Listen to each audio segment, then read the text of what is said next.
शिवाय। मैं हूं ज्योतिर्विद पंडित दीपक दुबे और उपस्थित हूं आपके साथ प्रश्नोत्तर कार्यक्रम में अगले विषय को लेकर के। जैसा मैंने कहा था कि एक ही प्रश्न किसी ने पूछा था, योगकारी ग्रह और मारक और मार्केस ग्रह क्या होते हैं। तो योगकारी ग्रह के ऊपर मैं वीडियो दे चुका हूं, उसे आप मेरे चैनल पे देख सकते हैं। अब बात करूंगा मारक ग्रह के बारे में। हर कुंडली के हिसाब से अब हम लोग तो भाई 12 ग्रह घर 9 ग्रह के आधार पर जीवन के सभी अंगों का विश्लेषण करते हैं। एक एक घर जो है वो एक से अधिक चीज़ों को रिप्रेजेंट करता है। तो जो जीवन प्रदान करने वाला ग्रह है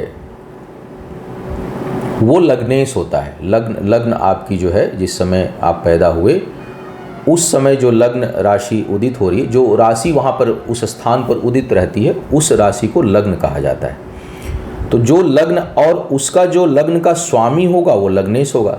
तो लग्नेश जीवन दाता ग्रह होता है और वो कभी मारक नहीं होता।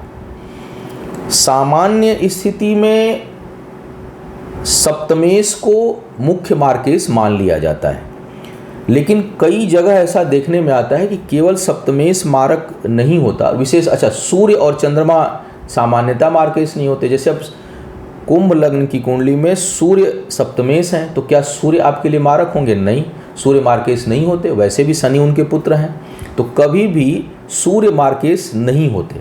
चंद्रमा बीमार कर देते हैं लेकिन मृत्यु के कारक नहीं बनते। चंद्रमा बहुत बीमार कर सकते हैं लेकिन मृत्यु के कारक नहीं बनते। तो लग्न के हिसाब से कई बार आपको ये देखना पड़ता है कि कौन सी कुंडली के लिए, कौन से लग्न के लिए कौन सा ग्रह मुख्य मार्केश की भूमिका अदा करेगा। अगर एक्सट्रीम एनिमी है और जैसे मेष लग्न है, मेष लग्न के लिए शुक्र जो है वो मुख्य मार्केश हो जाते हैं, लेकिन बुध प्रबल दावेदार है मार्केश के। उसके साथ साथ शुक्र और बुध का कॉम्बिनेशन जो है वो बहुत स्थिति खराब कर सकता है।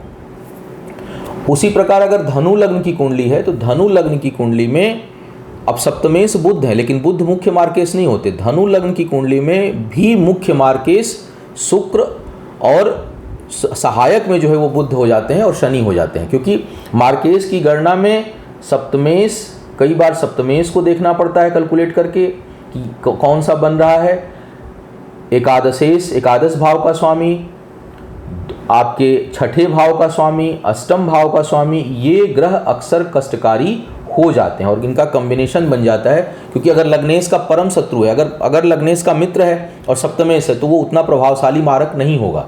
लेकिन अगर तब उस केस में हमें छठे आठवें का विश्लेषण करना पड़ता है कि ये कौन सा ग्रह बन रहा है। जैसे मैंने कहा, मेष में बुध भी बहुत प्रभाव जो है वो खतरनाक ग्रह हो जाते हैं, मारक हो जाते हैं, क्योंकि तीसरे और छठे भाव के स्वामी होते हैं। त्रिक भाव के स्वामी छठे, अष्टम और सप्तम, ये जो है वो मारक स्थान बन जाता है आपके लिए। शुक्र के लिए गुरु ऐसे ही मार्केश हो जाते हैं। चंद्रमा के लिए शनि परम मार्केश हैं। शनि चंद्रमा की दशा चल रही हो, उसमें शनि का जो है वो अंतर प्रत्यंतर हो तो स्वास्थ्य खराब होने की संभावना हो जाती है। कई बार ये देखने में भी आता है कि मृत्यु मार्केश सुन के कई बार लोग भयभीत होते हैं। तो मैं हमेशा मना करता हूँ कि मार्केश की केवल दशा से आप भयभीत मत होइए, क्योंकि मृत्यु के लिए बहुत से कंडीशन जो है वो सेटिस्फाई होने चाहिए। बहुत से कंडीशन अप्लाई होते हैं तब जाके होती है। वैसे भी मृत्यु का प्रेडिक्शन ज्योतिष में शास्त्र सम्मत नहीं है, निषेध है, क्योंकि महाकाल का अधिकार है उस पर। हम लोग कौन होते हैं कहने वाले कि कौन कब तक जिंदा रहेगा। लेकिन हाँ, इतना जरूर कहा जा सकता है कि यह समय बेहद संवेदनशील हो रहा है, और मैं तो व्यक्तिगत रूप से अपने प्रेडिक्शन में यही शब्द प्रयोग करता हूँ कि यह समय ठीक नहीं है, ध्यान देने की आवश्यकता है। इतना जरूर है कि मार्केश में कई बार मृत्यु नहीं होती लेकिन मृत्यु तुल्य कष्ट हो जाता है। आप किसी बहुत बड़े पद प्रतिष्ठा पर हैं, और जैसे अब ताज़ा उदाहरण इमरान खान का लिया जाए पाकिस्तान में, अभी कुछ हुआ नहीं है जब मैं यह वीडियो दे रहा हूँ, लेकिन अभी जो कष्ट है वो उससे कम नहीं है। उसी तरह से बहुत से बड़े, मैं देखता हूँ कि बहुत बड़े अधिकारी हैं, बहुत बड़े पद पर हैं, बहुत बड़े नेता हैं, लेकिन एकदम से स्थिति पलटी, मृत्यु नहीं हुई लेकिन जेल में चले गए, पद छिन गया, प्रतिष्ठा छिन गई, अपमान हो गया, और इतना हो गया कि वो मृत्यु के इक्विवेलेंट हो गया। वो भी मार्केश की दशा में होता है। सामान्यतः जब मार्केश की महादशा हो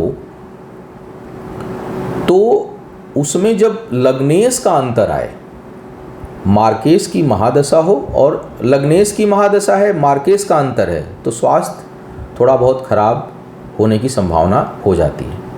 लेकिन अगर मार्केश की महादशा हो और उसमें लग्नेश का अंतर आए और उसके अंदर प्रत्यंतर सहायक मार्केश का आ जाए, तो ऐसी स्थिति संवेदनशील होती है, सावधानी रखनी चाहिए। दूसरी बात ये भी देखना पड़ता है कई बार कि बच जा, माने आपको कष्ट आएगा लेकिन आप बच जाएंगे। अगर मार्केश की दशा हो, लग्नेश की अंतरदशा हो, लेकिन उस समय लग्नेश लग्न पर ही बैठा हो या लग्न को देख रहा हो और लग्न पर किसी दूषित ग्रह का प्रभाव उस समय ना हो, तो स्थिति खराब मतलब होगी भी, तो आप उससे निकल जाएंगे।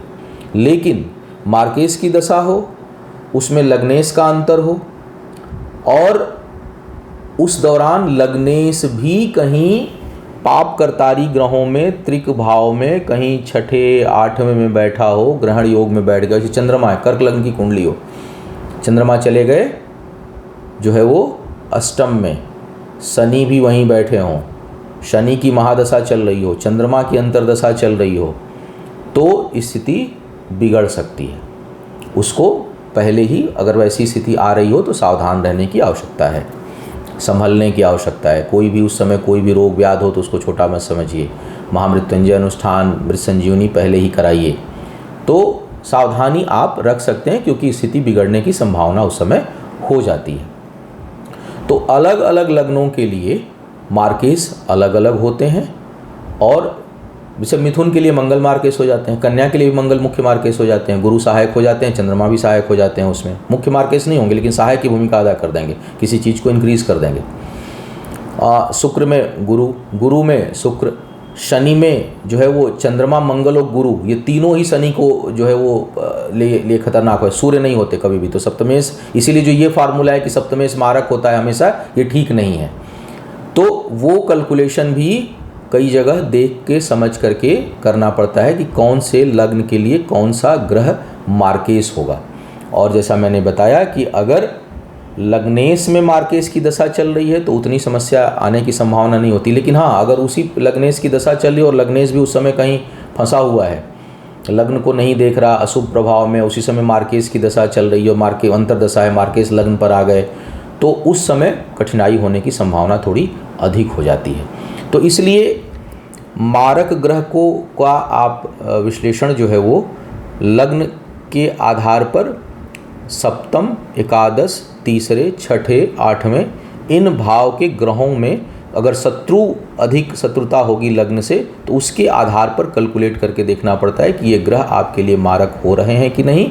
और दूसरा, उनकी दशा अंतरदशा में कब लग्नेश की दशा टकरा रही है, अंतरदशा टकरा रही है, और उस समय लग्नेश किस स्थिति में है। तो इन चीज़ों का विश्लेषण आप कर सकते हैं अगर आप ज्योतिष के शोधार्थी हैं तो। आप लोगों से लेकिन सजेस्ट करूंगा कि ज्योतिष जो है ना, जब तक फलादेश का पूर्ण ज्ञान ना हो, छोटी छोटी चीज़ों से लेकर के घबराना नहीं चाहिए। जैसे आजकल देखता हूँ गूगल देख करके सब लोग दवा खाने लगते हैं, डॉक्टर से पूछना जरूरी नहीं समझते। उसी तरह से छोटी छोटी चीज़ों की जानकारी के आधार पर जो है वो आप कोई निर्णय मत ले लिया करिए, भयभीत भी मत, ना तो बहुत खुश हुआ करिए ना भयभीत। कई बार मेरे पास ऐसे, मेरा तो सर गज केसरी योग बन रहा है, तो क्या होगा, मेरे में ना कुंडली में सस योग बन रहा है, बने सस योग, कर्क लग्न की कुंडली है, शनि में सस योग, आपको क्या फायदा, आपको तो नुकसान होगा। जीवन साथी या जीवन संगिनी बहुत प्रभावशाली होगा या होगी, बहुत दबा के रखेगी, और चंद्रमा मजबूत नहीं होगा तो हालत आपकी खराब रखेगा हमेशा। हृदय रोग की प्रबल संभावना हो जाएगी। तो सस योग बन रहा है, लेकिन वो कहाँ के लिए बन रहा है ये भी देखना पड़ेगा। कोई भी योग बन रहा है प्रभावशाली, वो कहाँ पर और किस भाव में बन रहा है और वो किस क्षेत्र को मजबूत करेगा। क्योंकि हमेशा मैं बोलता हूँ कि कोई भी योग हमेशा दुर्योग नहीं होगा और कोई भी योग हमेशा सुयोग नहीं होगा। वो जहाँ से अच्छा बनाता है वहीं से कुछ चीज़ों को खराब भी करता है। बृहस्पति अगर लग्न में बैठे हैं, विशेष करके धनु और मीन के, तो पेट की बीमारी तो दे ही देंगे ना। वो तो आपको बहुत ज़्यादा सावधानी रखनी पड़ेगी।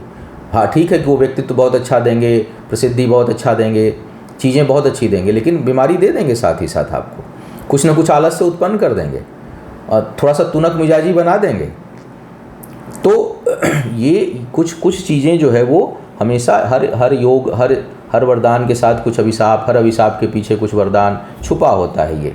तो ये सब थोड़ा सा अधिक अध्ययन का विषय है, और इन सब चीज़ों को केवल मार्केस की दशा आ गई इसलिए भयभीत होना भी ठीक नहीं है, और बहुत हल्के में भी लेना ठीक नहीं है। आवश्यकता होती है कि किसी विशेषज्ञ से उस पर हम परामर्श कर लें, और परामर्श करके फिर हम किसी निष्कर्ष पर पहुंच के उससे संबंधित जो खान पान, व्यवहार, मेडिटेशन, योग, ध्यान, दवा, डॉक्टर का परामर्श और ज्योतिष में वैदिक रीति से जो पूजा पाठ की व्यवस्था है उन उपायों को करें। अगर संभव है तो सभी उपायों को करें, चौतरफा प्रयास करें। अगर संभव नहीं है तो जिसमें अधिक आस्था हो वो करें, लेकिन फिर उपाय की तरफ जरूर ध्यान दें, खुला ना छोड़ें, क्योंकि जैसे घाव है खुला छोड़ दिया तो वो बढ़ जाएगा, तो उसी तरह से वो बढ़ जाता है। फिर कई बार हम बाद में जान के कि जान तो रहे थे लेकिन हम उसको किए नहीं। तो यही सलाह होगी कि आप इन सब चीज़ों से भयभीत ऐसे सुन के ना हुआ करें, और ना कोई बहुत खुश हुआ करें। सामान्य रूप से पढ़ें, एक विश्लेषणकर्ता के रूप में उसे देखें, और जहाँ ना समझ में आए वहाँ किसी विशेषज्ञ से परामर्श लेकर के तब किसी निष्कर्ष पर पहुँचें। लेकिन मैंने सामान्य बात आपको बताई कि मार्केस क्या होता है, किस प्रकार का उस समय प्रभाव आता है, और कब सावधान रहना चाहिए। क्योंकि देखिए सावधानी तो बरतनी पड़ती है, हमें समझना तो पड़ता है चीज़ों को, तो वो कब रखना चाहिए। तो उम्मीद है कि मारक और मार्केस ग्रह के ऊपर भी आप लोगों का थोड़ा कॉन्सेप्ट क्लियर हुआ होगा। आपका कोई इसी प्रकार का प्रश्न हो जहाँ कुछ भ्रम भ्रांति उत्पन्न हो रही हो, मन में दुविधा उत्पन्न हो रही हो, तो पूछ डालिए। अपनी जो बुद्धि है, ज्ञान है, जो शिव की कृपा है, उसके आधार पर आप लोगों को कुछ बताने का प्रयास करूँगा। पुनः मुलाकात होगी नए विषय पर, तब तक के लिए मुझे आज्ञा दीजिए। ओम नमः शिवाय।